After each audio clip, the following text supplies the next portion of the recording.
And in your own words, burnt out and unhappy. Can you share a little bit about that and then how it led you to your sacred habits? Sure. So burnt out and unhappy. I think a lot of us can relate to that.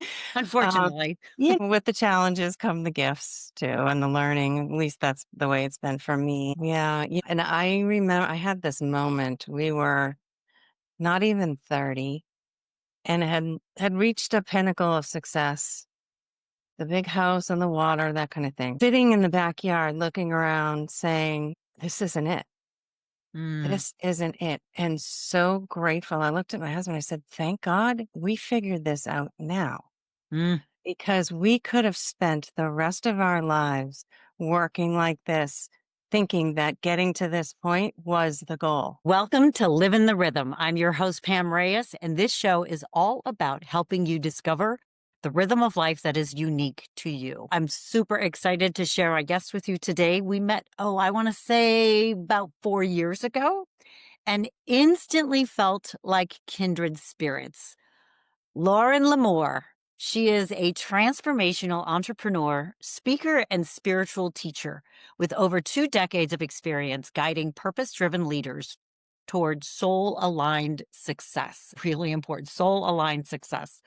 With a background in economics, counseling, and energy medicine, she brings a holistic approach to her work, supporting everyone from A list celebrities to White House advisors to those in recovery and crises.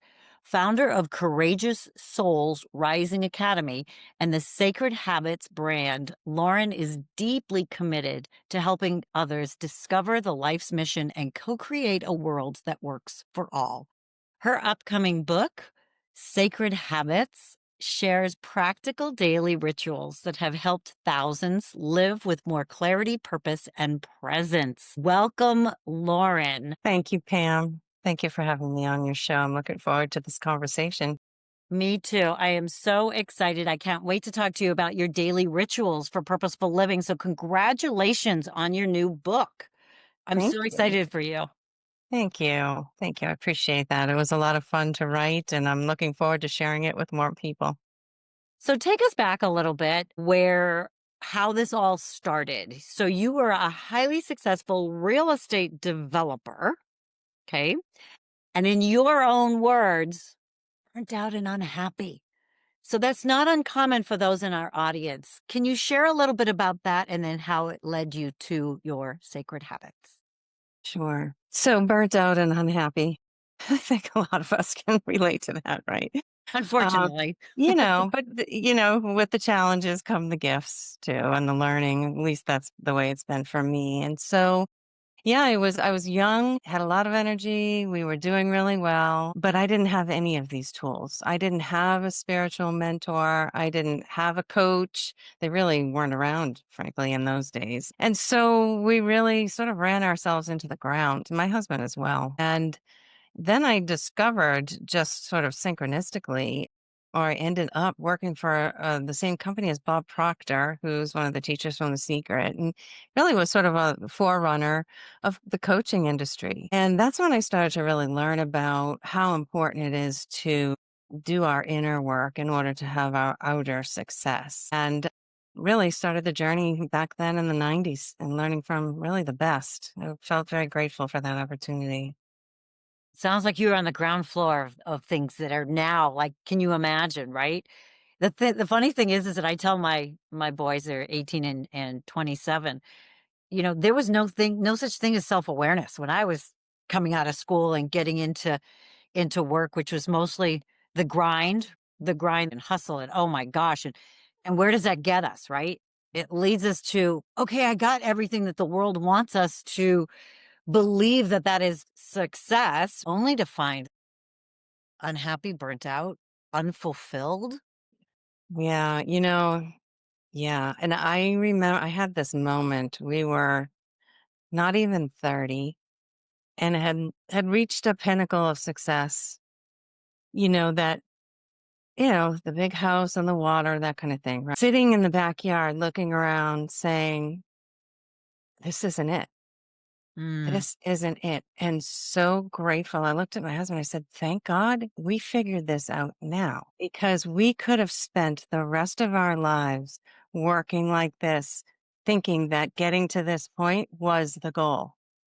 And it was a real sort of awakening moment. Yeah, we were grateful for the stuff, Yeah. but really understood this wasn't making us happy. We weren't happy, frankly. Grateful for it, but it wasn't that sense of inner joy that you're talking about or that sense of purpose that, you get excited about waking up in the morning to live out the day knowing you're aligned with your purpose. It wasn't that. And it's not to say that you can't have both. Absolutely can.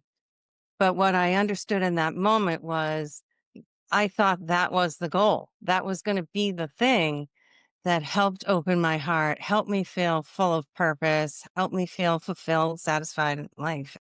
I'm Yeah. curious, Lauren, because when you said, was this going to help me find purpose in life?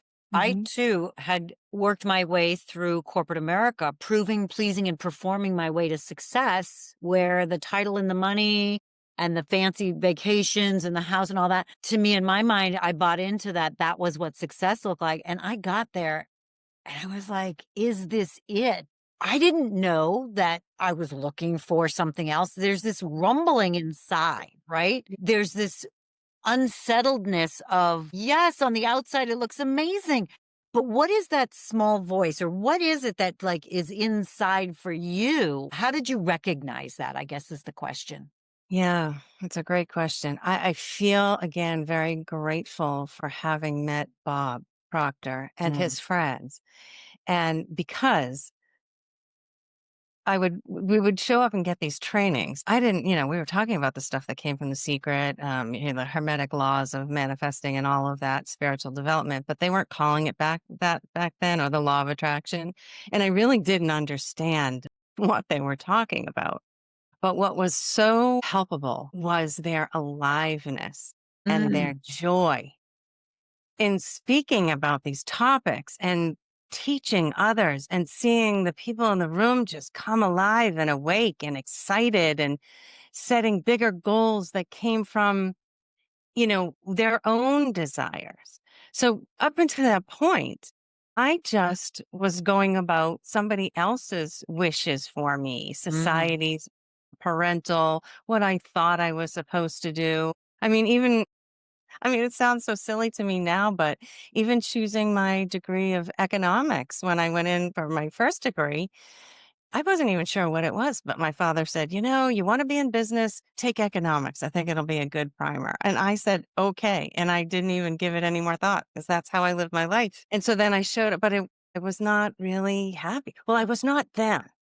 And so Right. the contrast I'm like, "Oh, why am I not feeling this?" Because that mirror neuron effect that we talk about, Hey, now that science has proven, that's what I understand now. I didn't understand then, but what was happening? So I was walking into this room with all of these fulfilled, excited, awoke sort of people, and I could feel the shift.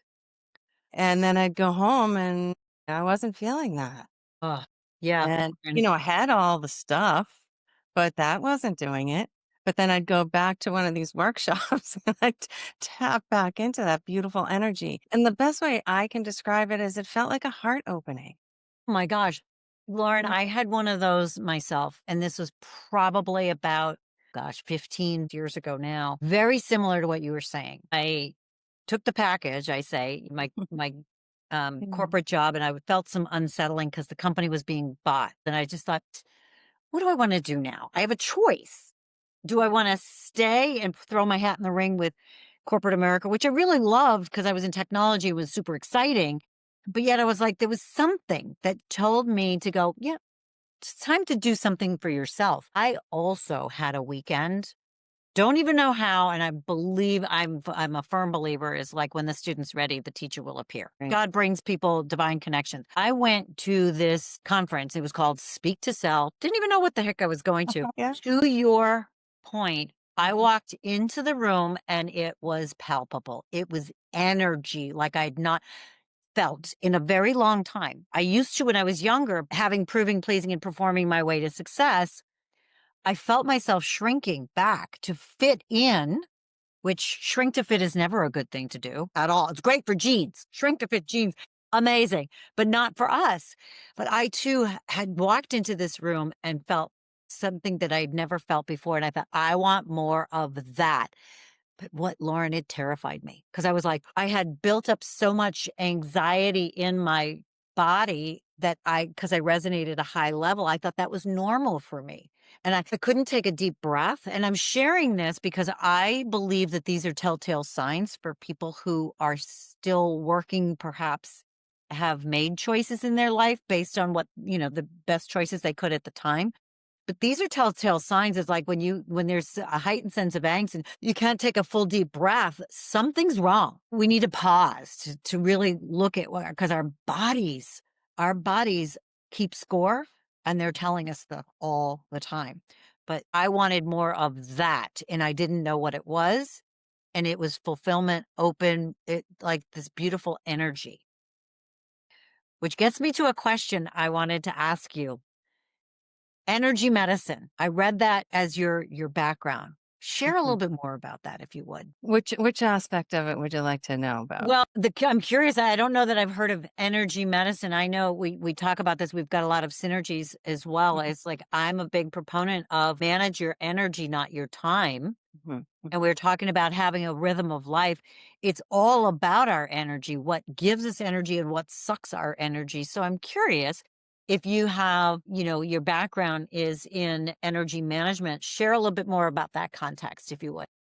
Sure, sure. Energy medicine is a term that's fairly used and well known in the healing world. It's just sort of describes that you can heal the body, heal the being via the energy body. And to your point, when we understand everything is energy, then working with ourselves in that way can be tremendously powerful. And those stuck places that you're describing are wonderful indicators that there's something blocked. And what I discovered was it just isn't just in our body, it's also in our energetic being, in our field. And there's a chakra system that we all have that the some of the ancient Indian traditions discovered. It's very mainstream now to this understanding that we are more than just our physical body, and Hmm. so it allows us to see ourselves from a fuller picture, to heal, keep ourselves in balance so that we're more able to live this sort of soul aligned life. And that includes business or anything else you're pursuing. And when you're sensitive to this energetic body and you practice tuning into it, clearing it, understanding it, you're going to be able to identify those blocked places a lot faster. You'll Mm, also be able to clear them a lot faster before they actually coagulate and land in the body. And that is really the biggest benefit to attuning yourself to these more subtle energies. yeah, because I do know that all of our ailments can be tied back to our thought life. What are we thinking? And a lot of times they talk about stinking thinking. Whatever we're thinking about, we actually get more of, and our bodies get sick over it. So share a little bit about your sacred habit structure. I know you said that one of the greatest challenges that you had was like limiting beliefs. What were they? And then how did you overcome them? How did you recognize them? Well, to your first question, the sacred habit structure started at a time when I really needed to. Everything was falling apart in my life, and put it that way. Illness, divorce, it was a difficult time. And I knew, at least I knew enough that I needed to stay on top of my thoughts and my energy. Otherwise, I was going to be in a tough place or a tougher place. I needed to make sure I was in top shape as much as I possibly could. And if I could make sure I was managing my thoughts and my energy, I knew at least I'd be giving myself the best shot. However, it's very difficult to do that regularly when life is falling apart and you're not feeling well. And I had Lyme, which left me still with a little bit of facial paralysis, but back then had zero use of my face really. And I could not stay awake for more than 2 hours at a time. And I had young children I had to deal with, and I was going through the divorce and so on and so forth. So I knew that I need to manage my thoughts. So what I did was I set up this structure, which has now been, I call it the sacred structure now, but I later read a book and did some work with a woman named Kelly McGonigal. She wrote the book, The Willpower Instinct, out of research from Stanford University. And there's since been a lot of books written about this type of structure. But basically, what I did was I knew some of the tools I needed to make sure I was using on a regular basis. And I had to set something up so that I was making sure I was checking in to Mm. see whether I was aligned or not aligned. And what was I thinking in that moment? Because as you know, we can be thinking one thought begets another. Someone estimated we have 60,000 thoughts a day. I don't know how they measure that, but that's what they think. It's right to me. Okay. Thought, I know that. And one goes after the other. And, we could go on for hours and hours with the stinking thinking, as you said. So I designed this structure for myself so that I would be checking in morning, noon, and night, Mm. making sure that I was as aligned as I possibly could with my thoughts, with my energy, with my physical being. And so that's how it started. It's interesting that you say that is because oftentimes, and I remember when I was going through my corporate career, 20 something years of it, I was on a mission all the time. It was like go, go, go. And I felt like it was autopilot for a long time. We talked about, it's like awareness. What is that? Stop, pause. What, why? What? But our bodies tell us things. There's opportunities right in front of us. And I bought into the lie that I'm an activator. So I need to keep moving because the faster I move, the better I do. But that's a big fat lie because what I've learned is when we slow down to really assess what's going on, we can move faster in the right direction. Because if it's, fly against the wall, I gotta go. And we're going through the motions and we're not even checking our thought life. Like you said, one thought begets another. Next thing you know, we're like way off course or we're making assumptions on somebody or something. It can get really ridiculous. So let's dig a little bit deeper on some of these sacred habits because it's not always easy. It's easy to say pause. And people are like, great, I haven't paused. Like, what do I do in the pause? Right. What do I assess? Give us a little sneak peek. Yeah, thank you. So and that is a great point because we want to use a tool, and that's what I did. And the three now I have my three favorites, but back then the biggest two tools I was using was my gratitude practice Mm. and meditation. And the gratitude practice, back to your other question about how did I manage my limiting beliefs? Because there were times when I literally felt like I had nothing to be grateful for. Mm, Some days are bleak. I was definitely in a dark night of the soul. yeah. But what I discovered when I paused and I started a gratitude practice right off in the morning. So my morning session was a gratitude practice. Dropped my daughter off at school. I pulled over, got my coffee, and sat by the water and pulled out my notebook. And that's when I started my gratitude practice. Well, it turns out I was wrong. I had a lot to be grateful for. And that's how it was one of the most powerful ways I was able to manage those limiting beliefs. Because when you take that pause, and I practice gratitude from the present moment. I Mm, don't reach out for anything beyond what is in front of me. So in other words, I'm so grateful for, this ocean view. And mm, then I drop into the body and I say, because it makes me feel calm, nurtured, supported, for instance. wow. And I was writing those. And so I would do 5 of those. Usually by the 5th one, sometimes I would go on because it just felt so good. But usually by the 5th one, I had shifted from this, oh my gosh, my life's, going to hell in a handbasket. Everything's wrong and I have no way of figuring this out to I actually feel okay. I'm okay. I'm okay. And One now to your point, centering in that energy, felt like I had the energy to take that next step. Wow. Okay, so here's what I'm hearing is one thing that's made such a difference because I too have a gratitude practice And I know for a while back I was doing more of it, and then I got off track for it. Mm. But the gratitude was like, "Oh, I have a warm cup of coffee. Thank you very much for my beautiful boys," those kind of things. And Mm. 3, for those of you who don't have a gratitude practice, start with at least 3 things that you're grateful for. But here's a difference, Lauren, that I heard you saying, and I love because I want to adopt this. I love the big, beautiful ocean view, which, by the way, behind me is a beautiful ocean view too. And then bringing it into how you feel Right. on that. That is something that's a gold nugget right there because I hadn't done that. It was some days, honestly, okay, some days I was going through the motion. Here's my 3. Thank you for the cup of coffee, good night's sleep, and a nice, roof over my head. Boom, that's it. But that's a place to start. When you then anchor it in to say, and use what are those words again? Thank you for this ocean view. Because it makes me feel.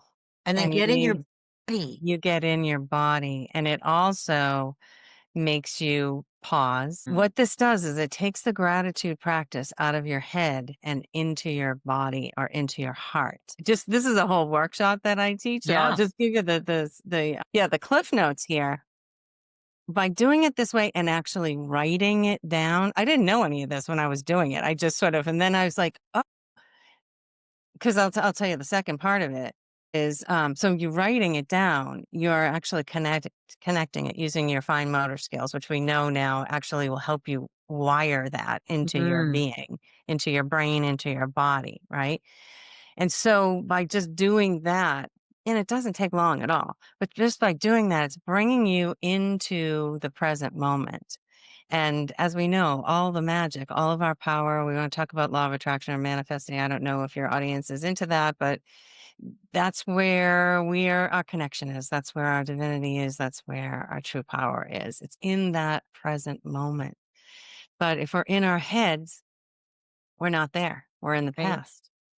So bringing it into your body, breathing, that brings you right there and all the goodness that comes from that space. And there is science behind, and I share this with clients of mine and even my boys is they write it down. And Mhm. there's, the generation behind us is like they're all on the computer and everything. There it is that physical Mhm. pen in hand because it's kinesthetically anchoring it. And that's what I love about that. It's like when we bring it back to ourselves, we're actually anchoring it here versus checking the box from our head. The other thing that you mentioned, because this is the work that we both have in common, is that when you are focusing on the physical present moment, we can't have negative thoughts. Right. All the negative thoughts that we have that go running rampant in our real estate in our head is because we're either focusing on what happened in the past and dwelling on that, or worried and concerned about what might happen in the future. So when we come and bring it into the present moment, but like you said, is pause, take a breath. How does that feel in your body? That is what opens us up, our brain and our creative brain too. So this is where our thinking and our mindset makes all the difference in the world. I Absolutely. love that practice though, is I'm grateful for this and how it makes me feel and how I feel because of that. Mhm. So good. Yeah. Yeah. Um, That was a game changer for me. yeah, for sure. And so it sounds like was it like trial and error? How did you come up with a lot of this?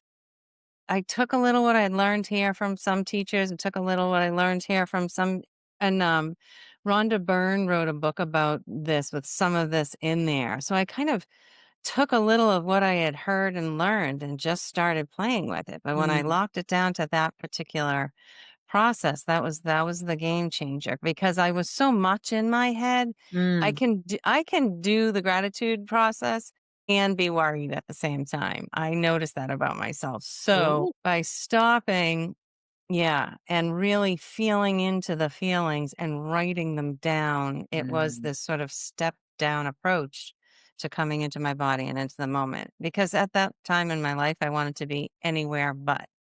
You know what I mean? Anywhere but the moment. So I thought. But the other key piece to this was setting up that anchor, call it a habit hook, right? So for me was the morning. I knew every morning I was dropping my daughter off at school. and there was a coffee place by the water right there. So that was my little habit hook. So every morning I knew I was going to pull over and do my gratitude practice. I didn't have to think about it. It just was what I did. Then Mm. I had my meditation practice was in the afternoon when I knew I had, about 20 minutes or so right before actually I would pick them up. So I had these little anchors that I would use to help me stay on track. And yeah, at nighttime, it was usually tapping or maybe just a deep breathing exercise. But again, the idea was that morning, noon, and night, I was checking in and doing my best to stay present. Yeah, so important. I think they call it habit stacking, right? Yeah. James Clear, the Atomic Habits, I think.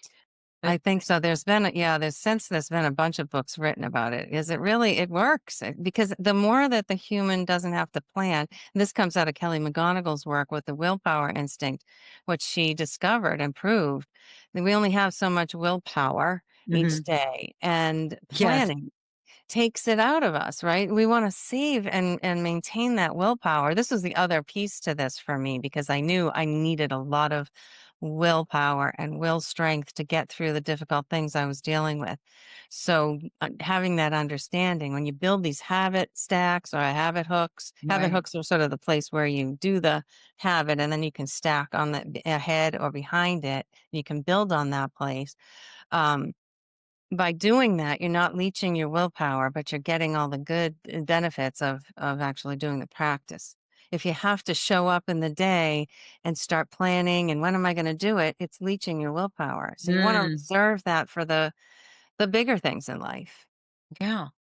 And we can talk ourselves in or out of anything. And Okay. Yeah. where you said you were doing your gratitude, but also be worried, you can hold those too because you weren't anchoring it and going inside from the present perspective. But one of the things that I recognize too is that the stacking, there's a difference. The fact that it's a ritual, I love that because I just finished the 75 hard with my Mhm. son. And for those who may not know what that is, it's for 75 days, you're doing five things. And they call it 75 hard. It's like those five things are really not that hard to do. But to be disciplined, committed, it's a mental agility and strength. I'll tell you, the first 3 weeks, Lauren, I felt like I was resisting. "Oh, drinking a gallon of water is so hard, and when am I gonna do my 2 45-minute workouts?" And all of these things that weren't difficult, but I think it's because what you just shared is that we get exhausted from mental resistance. Yeah, "When am I which gonna is do it? I real. can't do it." And I distinctly remember, I think it was after the 3rd week that I stopped resisting it because I knew I had however many more, weeks to go, right? 75 days was, am I going to mentally exhaust myself by resisting it all the time? I now started saying, this is who I am. This Yeah. is who I am, and take the negotiation out of it. Like we're stop negotiating it against ourselves, right? And when you make it a ritual, brushing your teeth, whatever, stack whatever on there, it now just becomes this is who I am and this is what I do now. Right. What a And that I think difference. is, yeah, I mean, there's so much there. I learned a lot about this it was around 2010 when I met a woman who was working closely with Kelly McGonigal's work. And this woman was actually a professor of a PhD program in psychology. And she noticed that her graduate students were not getting their theses done. So they had done all this work, paid all this money to get a PhD, and they weren't getting it done. And so she created this program based on bite-sized bits of work, 15 minutes or so a day, very focused work. It was planned, it was focused, and it had a goal. And she was using a lot of Kelly McGonigal's work to sort of help her design this. She created a platform on it, and I was one of the earlier adopters. I wasn't doing it with that, but I was doing it with other coaching clients. Maybe some were writing books, getting their website done, getting their marketing done, all the things and helping them focus and then work through the resistance. And part Mm, of that process included you catch the resistance. What are you thinking right now? This mm. is why I love the positive intelligence work because it's that other tool that just takes this work to another level. But that was part of the process. And what I wanted to bring up was that when you were talking about the resistance, what I discovered in this work was how brutal. we're to ourselves in Oh, those resistance points because they had to actually write them out. And the power of writing it out also just helped them, become. I mean, I suspected this only because I've been in my own head working with clients, but when you had to see it in black and white and to understand, and for me, that's the most important point of this whole mm, discussion. If we can help people stop doing that yeah. and understanding this is just human nature. We're not wired for change. We don't like it, but there are tools, you know, assist us to get us over the hump, to make it a little bit easier. But what we definitely don't want to be doing in the process is beating ourselves up. It's like two steps forward and three steps back when we do that. Well, So, here's the thing is 2 steps forward, 3 steps back is not always a bad thing because it can be a dance, and we need yeah, to go back for yeah, something. But to your point is, like, when you write it out because this is invisible, and we think yeah. that's not a big deal. Like, can you imagine? I used to say this, I if somebody was reading my thoughts, they'd be mortified. Like, I would never tell my kids what I tell myself, Not what I used to, not anymore. But, yeah, is actually shining the light on it to then be like, "Oh my word." And that and only then can we make that change. Right, So, yeah. right. How did you find your rhythm then, Lauren? What did that look like? Was it part of that gratitude that you explained? Yeah, I think my rhythm is really directed by being as present as I can in as many moments as I can in the day. And that's going to look differently every day. But I know if I focus on that, day will unfold in a beautiful way. And if I forget to do that and let the externals dictate, I mean, we're in a world right now where it can be a challenge. Yeah. So again, very grateful for having that structure in place already and then just keep deepening it. So if your rhythm was a song, what would it be right now? What a great question. Let it be. Ooh, I got the chills on that one. Very good. Oh, I really like that. Yeah.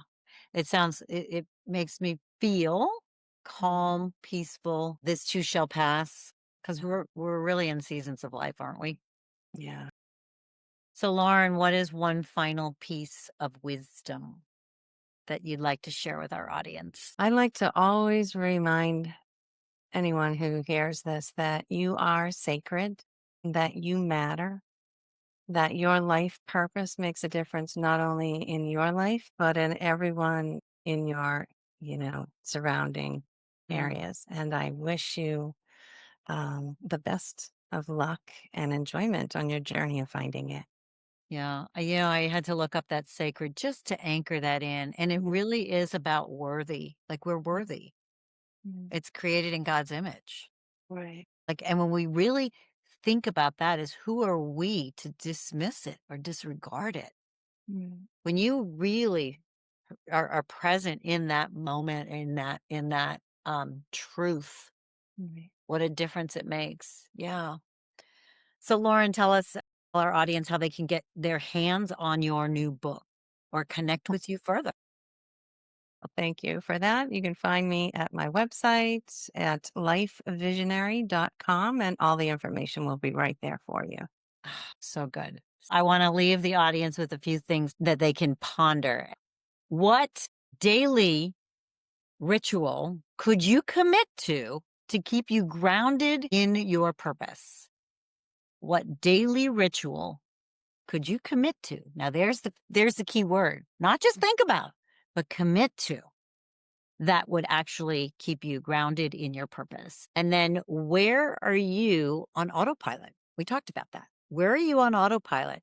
And what shift could actually create more intention in your life? So we'll leave you with remembering that life is not a race, it's a dance. Find your rhythm and live it.